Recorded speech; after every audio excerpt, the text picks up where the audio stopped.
The story of the American Mafia is one of power, profit, and paradox, an empire built on both the promise of opportunity and the shadow of corruption. From its immigrant roots in the crowded streets of New York's Little Italy to its nationwide influence across industries, the Mafia's golden age represents one of the most remarkable and notorious chapters in American history. During the mid-20th century, the five families, Bonanno, Colombo, Gambino, Genovese, and Lucchese, ruled over an underworld that blurred the lines between crime and capitalism, turning illicit enterprise into organized empire. Immigrant roots and the rise of the five families. At the dawn of the 20th century, Italian immigrants flooded into America, seeking freedom from poverty and oppression. Many settled in tightly knit neighborhoods where discrimination and economic hardship were part of daily life. Within this environment, protection networks formed, first as a means of survival, later evolving into criminal syndicates. What started as small street gangs soon organized into structured families governed by codes of loyalty, secrecy, and respect. The Mafia's structure mirrored the hierarchies of Sicilian tradition. At the top, the boss Don commanded authority, assisted by an underboss and a consigliere advisor. Below them were caporegimes overseeing soldiers and associates. This structure wasn't just for order, it created a hierarchy that ensured discipline and profit distribution, a system that could survive arrests, wars, and betrayals. In New York, five families emerged as dominant forces: the Bonanno, Colombo, Gambino, Genovese, and Lucchese families. Each controlled territories and industries, forming the backbone of organized crime in America. Together, they would define the Mafia's golden era, an age when the underworld functioned with the sophistication of a multinational corporation. Prohibition, the Mafia's first fortune. The turning point came with the Volstead Act of 1920, which outlawed the manufacture and sale of alcohol. For organized crime, this was the opportunity of a lifetime. Prohibition transformed the Mafia from local racketeers into nationwide entrepreneurs. Bootlegging empires blossomed overnight, with operations stretching from smuggling routes in Canada to hidden speakeasies in Chicago and New York. Prohibition also taught the Mafia a critical lesson: cooperation was more profitable than chaos. While rival gangs initially battled for control, leaders like Charles, Lucky, Luciano saw a greater vision. Luciano, alongside associates like Vito Genovese, Frank Costello, and Meyer Lansky, restructured the criminal world. He ended the bloody Castellamarese War of the early 1930s and formed the Commission, a governing council of Mafia bosses meant to mediate disputes, enforce rules, and maintain peace between families. This innovation turned the Mafia into a national syndicate. Crime families from coast to coast could now work together under a shared code, ensuring that business always came before bloodshed, at least in theory. The business of crime, gambling, unions, and the American economy. When Prohibition ended in 1933, the Mafia didn't vanish, it diversified. The five families expanded into gambling, narcotics, extortion, and especially labor racketeering. By infiltrating unions such as the International Longshoremen's Association and the Teamsters, the Mafia gained control over shipping, construction, and transportation industries. This influence made them indispensable to both legitimate businesses and corrupt politicians. Union control allowed the Mafia to skim profits from public works projects, construction contracts, and waterfront operations. Legitimate businessmen paid mob taxes to ensure their deliveries weren't sabotaged or delayed. At its height, the Mafia had a hand in nearly every major development project in New York City, from skyscrapers to the docks. Their power was felt beyond the economy. Politicians and judges were bought, threatened, or manipulated. The Mafia learned that influence over city halls and courts was far more valuable than brute force. They built a shadow government that thrived within the system it corrupted. Las Vegas and the dream of expansion. As America entered the mid-20th century, a new frontier beckoned: Las Vegas. The desert city, once barren and quiet, became the Mafia's golden goose. With money laundered from East Coast rackets and labor union pensions, mobsters like Bugsy Siegel helped build the first casinos. These establishments weren't just entertainment centers, they were money machines. Through the 1950s and 1960s, the Mafia quietly controlled much of Las Vegas's gaming operations. Skimming profits off the top before they were ever recorded, they funneled millions back to New York. The combination of gambling, glamour, and greed defined this era, a time when organized crime operated in plain sight, dressed in suits, shaking hands with Hollywood stars and politicians. Public exposure and federal retaliation. For years, the Mafia's existence was an open secret, whispered about but officially denied.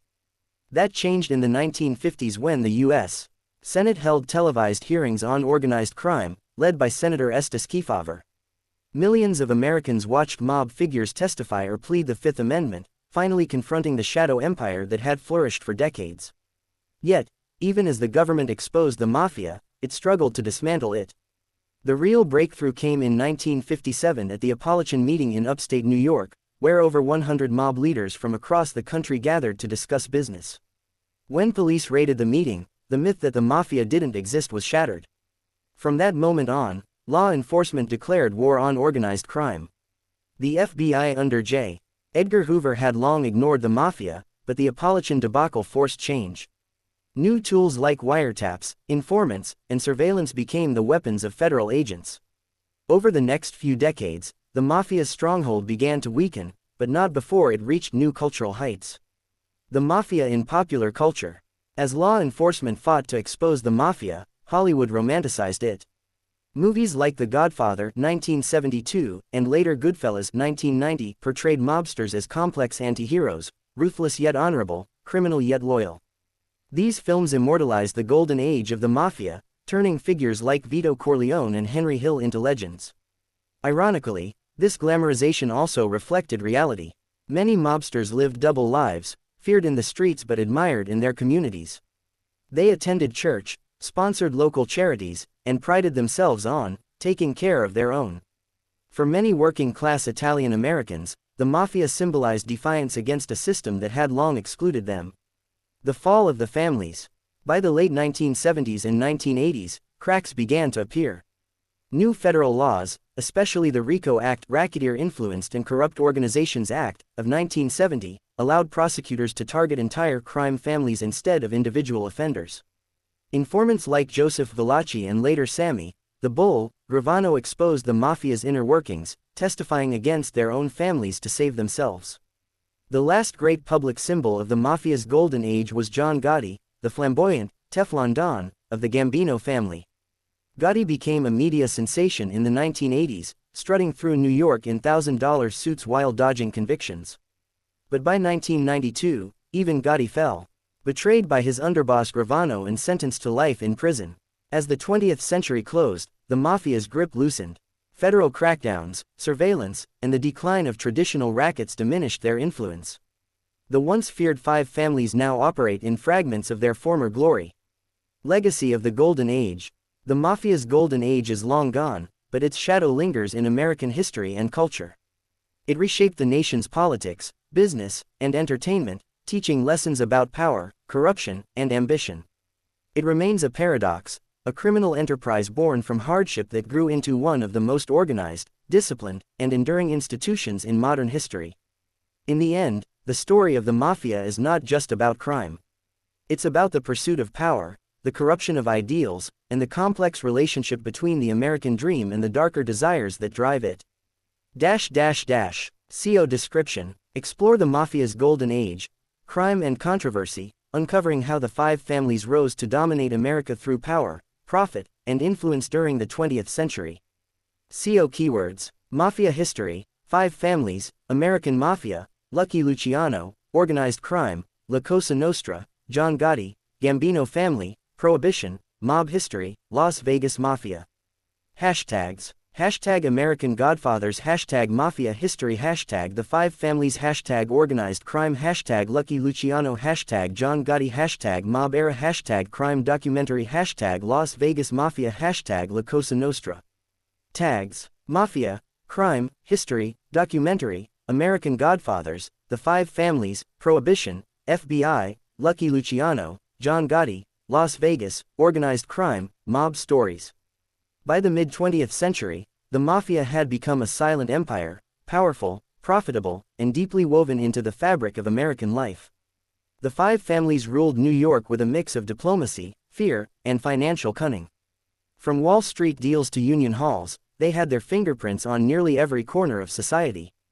But even the most formidable empires fall, and the Mafia's golden age was no exception. Behind the Code of Omerta, the sacred oath of silence, the foundations of organized crime began to tremble. Internal rivalries, growing law enforcement scrutiny, and changing times exposed the weaknesses of a world built on secrecy.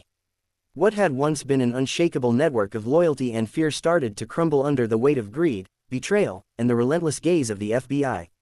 The Valachi Revelation, breaking Omerta. In 1963, a single man shattered decades of Mafia secrecy.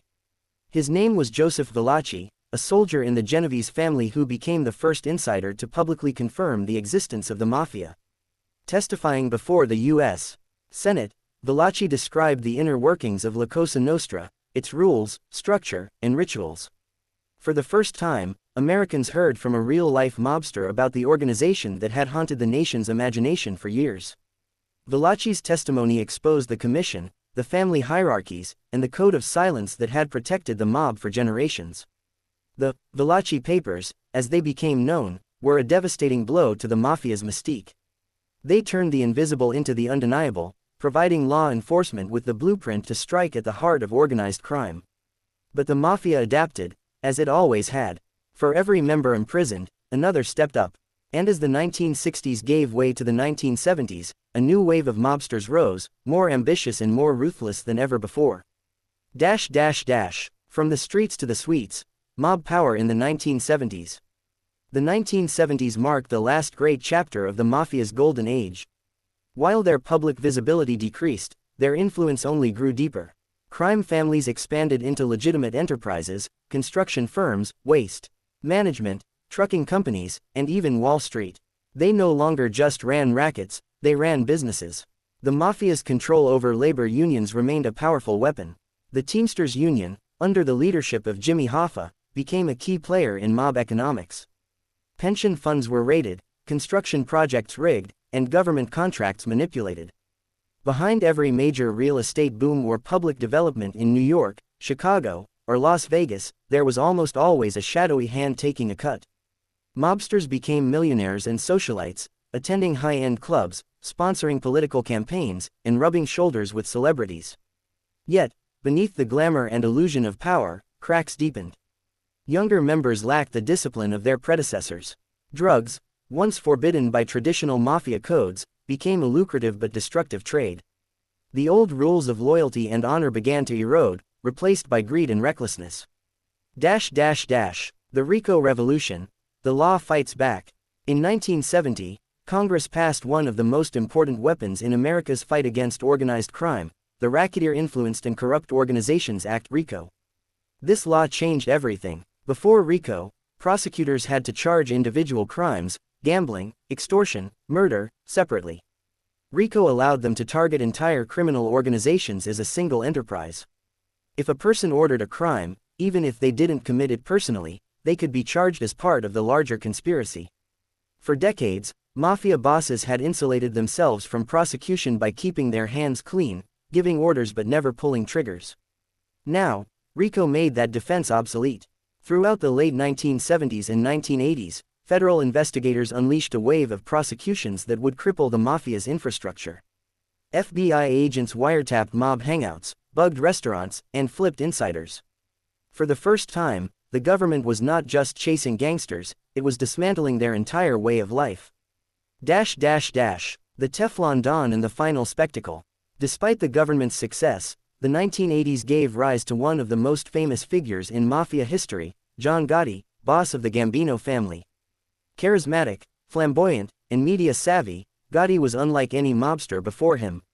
He dressed in $1,000 suits, strutted through courtrooms with confidence, and basked in the public spotlight.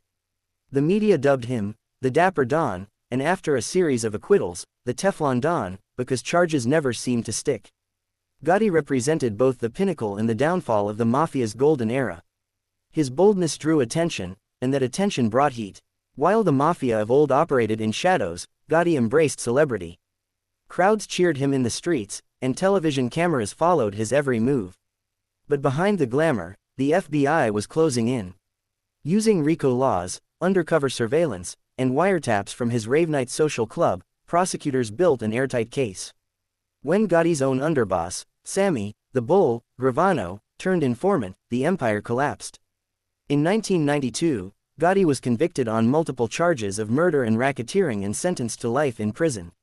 The Teflon Don, had finally been coated in guilt, and with his downfall, the curtain fell on the public spectacle of the Mafia's golden age. The betrayals within, informants and the code broken. The Mafia's greatest strength, its code of silence, became its ultimate weakness. Once one man broke omerta, others followed. From Valachi to Gravano, and later Michael Franzese and Henry Hill, whose life inspired Goodfellas, informants became the FBI's most powerful weapon. Fear of long prison sentences and internal distrust pushed more members to cooperate with authorities. By the 1990s, entire crime families were being dismantled through testimony from their own ranks. The code that had held for nearly a century had crumbled. No one could trust anyone, and without trust, La Cosa Nostra could not survive.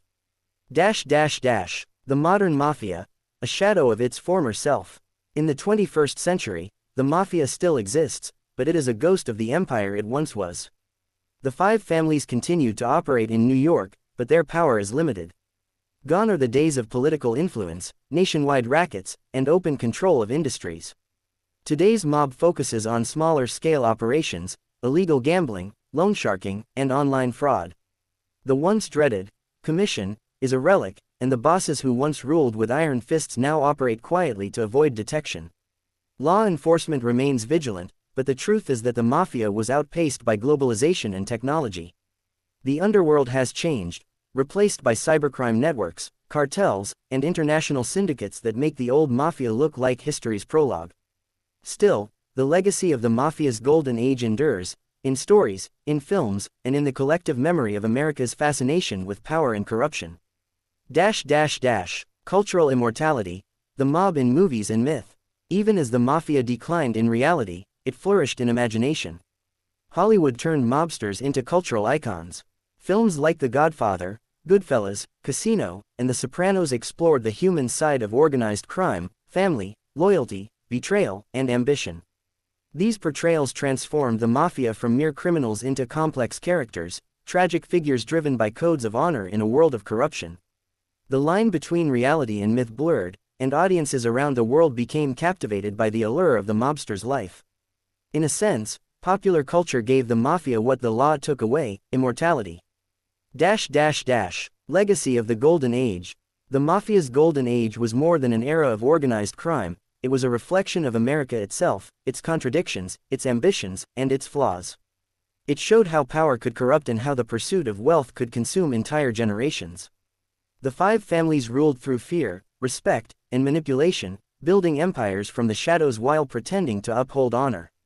But behind every oath of loyalty was the inevitable betrayal that would destroy it all. Today, the names remain: Gambino, Genovese, Bonanno, whispered not in fear, but in fascination. The Golden Age may have ended, but its story continues to echo through the streets of New York, the casinos of Las Vegas, and the pages of American history. The Mafia's empire has fallen, but its legend lives on, a haunting reminder that even in the pursuit of the American dream, power always comes at a price.